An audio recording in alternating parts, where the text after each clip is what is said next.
Okay guys, I've got another Assetto Corsa special event set up for you guys. It's the Look At Me special event, and it's driving the Abarth 500 Assetto Corsa. So we're going to have a little look at the car that we're going to be driving. It's got just 195 horsepower, weighing just 930 kilograms. So it's quite a powerful little hot hatch that we're going to be using. Time of day that we're going to be racing at is 12 o'clock midday, mid to clear weather, and 29 degrees.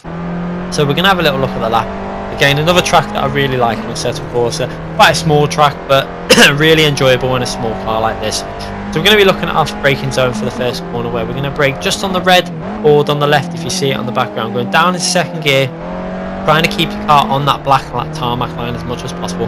Into third gear, build the revs up, and then looking for the braking zone. We're going to brake just before that shadow on the floor, going down into second gear, tight as line as possible, and on the power as early as possible. We've got quite a lot of grip with this setup that I've done. So we're going into fourth gear and back down into third gear for this corner, and just try and keep as much to the left as you can, going down into second gear so we get a nice clean exit.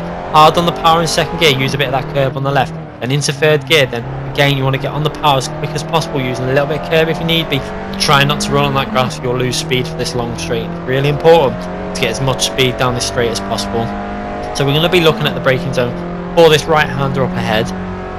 We're going to look at just past 100-yard board, you'll see on the left. We're going to brake just past that, in between the 50 and the 100, going down into third gear, trying to clip that curb if we can, use a little bit of curb on the exit, staying in third gear, hard on the power, then into fourth gear if you feel you've got the speed to do it, then back down into third gear, use a bit of curb again, staying in third gear, get the car over to the right for this left-hander.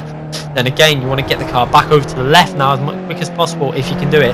Then again, for this corner, quite a tricky section this. You've got to get the car lined up pretty much perfect every time, getting the car as far over as you physically can for each corner. So we go over the line for a 1 minute 25.3, again 25.4, so again not a setup that I put too much time into. Spent a bit of time doing the setup, but didn't put too much time into actually getting as much out of the setup as I could.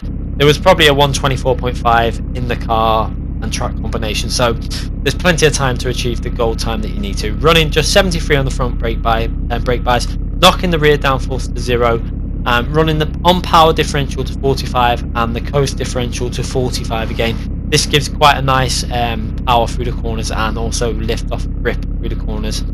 As you can see, they're running suspension on the front, max cambers on the front, and completely the overweight on the rear. It just gives us a lot of grip so we can get the power down through the corners.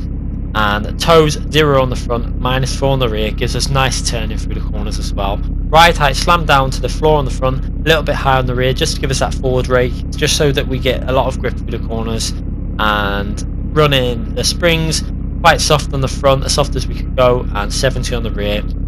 Anti-roll bars 24 and 8, again felt really nice, and you can't change any of the dampers anyway. That's all the setup changes we can make with this car, but again felt really nice to drive, so it should be pretty easy to get that goal time if you put the effort in and maybe spend a few hours on it. Like I say, I only spent 15 to 20 minutes on this one again, as I just wanted to get these setups out for you as much as possible and as quickly as possible, just to help everyone out. Anyway guys, I hope you enjoyed this video. Don't forget to give it a thumbs up and subscribe if you want to see more of these videos in the future. Again, as usual, I'll leave you with the TV replay from the lap. I hope you enjoy it. Thanks again for watching. See you all soon.